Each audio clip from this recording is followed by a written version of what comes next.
আসসালামু আলাইকুম এভরিওয়ান, আপনারা সকলে কেমন আছেন? আশা করি সবাই অনেক ভালো আছেন।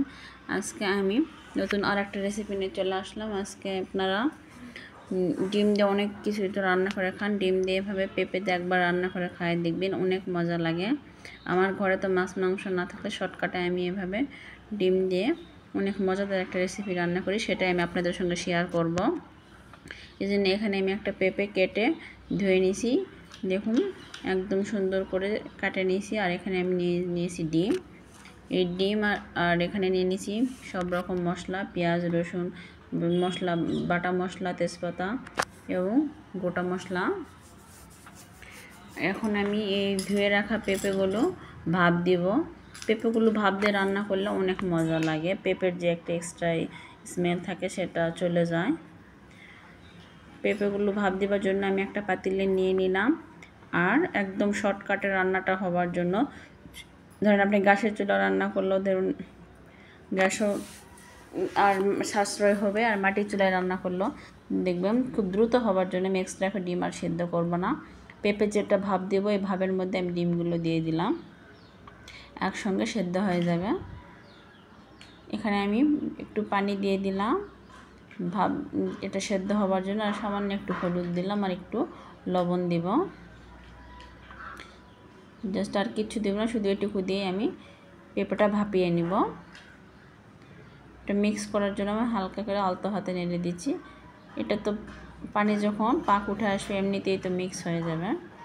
একটু শুকনো শুকনো লাগতেছে দেখে আমি আর একটু পানি দিয়ে দিলাম, দিয়ে যে ঢাকা দিলাম, দিয়ে এটা এখন 5-7 মিনিটের মতো আমি এটা ভাপ দিয়ে নেব। এই ভাপের মধ্যে দেখুন ভাপ দেওয়ার পরে হালকা 1/2% পেঁপে সেদ্ধ হয়ে গেছে, ডিমও সেদ্ধ হয়ে গেছে। এখন আমি ডিমটা ভেজে নেবার জন্য আমি একটা কড়াই বসাইছি। কড়াইয়ে দিয়ে দিলাম লবণ এবং হলুদ। হলুদ আর লবণ দিয়ে ডিমগুলো আমি সুন্দর করে ভেজে নিব। আমি ডিমগুলো দিয়ে দিলাম। ডিমগুলো এখন আমি সুন্দর করে একটু ব্রাউন কালার করে ভেজে নেব, হালকা লাল লাল হয়ে আসবে। এই যে দেখুন ডিমগুলো আমি সুন্দর করে ভেজে উঠে নিয়েছি। এখন ডিম ভাজছিলাম যে কড়াই, ওই কড়াই দিয়ে দিলাম পেঁয়াজ কুচি। পেঁয়াজটা সুন্দর করে ভেজে নিব। আর এখন দিয়ে দিলাম এক একে গোটা মশলা সবগুলো, দারচিনি দিব, তেজপাতা,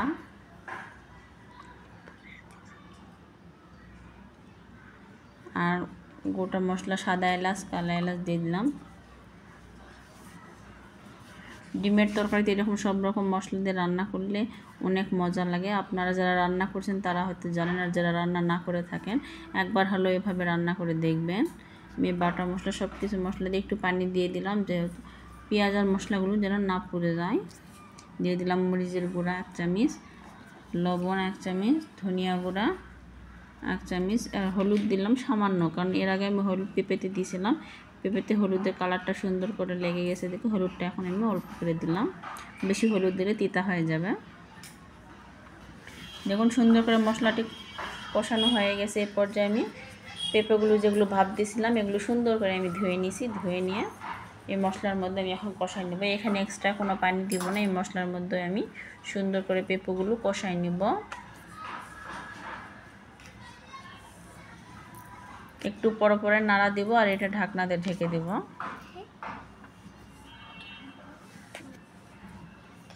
এই যে দেখুন পেঁপের মধ্যে থেকে অনেকটা পানি আসছে।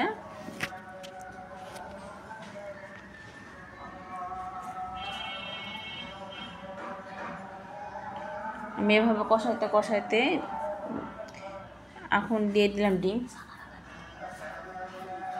ডিম দিয়ে আর একটু সুন্দর করে কষাই নিব। নিয়ে আমি এই তরকারিটা নামিয়ে দেখিয়ে দিচ্ছি কতটা মজা। পেঁপেটা হালকা মশলার মধ্যে কষানো হয়ে গেছে। এই পর্যায়ে আমি দিয়ে দিলাম ডিম।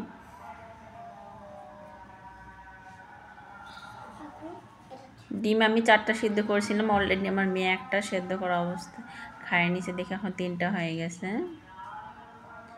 এই যে দেখুন সুন্দর করে আমি কষা নিচ্ছি। যে কোনো তরকারি রান্না দেখবেন কষানোটাই মূল, যত সুন্দর করে কষাইবেন টেস্টটাও তত সুন্দর আসবে। এই যে আমার রান্নাটা হয়ে গেছে, দেখুন আমার রান্নাটা কতটা সুন্দর একটা কালার হয়েছে। এভাবে আপনারা একবার হলো রান্না করে দেখবেন, অনেক মজা লাগে। আর আমার ভিডিওটি যদি আপনাদের কাছে ভালো লাগে থাকে তাহলে দয়া করে একটা লাইক কমেন্ট করবেন। আর ইউটিউব পেজ থেকে যারা দেখতেছেন তারা প্লিজ নিত্য নতুন ভিডিও পাওয়ার জন্য একটা সাবস্ক্রাইব করবেন। আর ফেসবুক থেকে দেখলে আপনারা প্লিজ দয়া করে একটা ফলো দিয়ে দিবেন। আল্লাহ হাফেজ।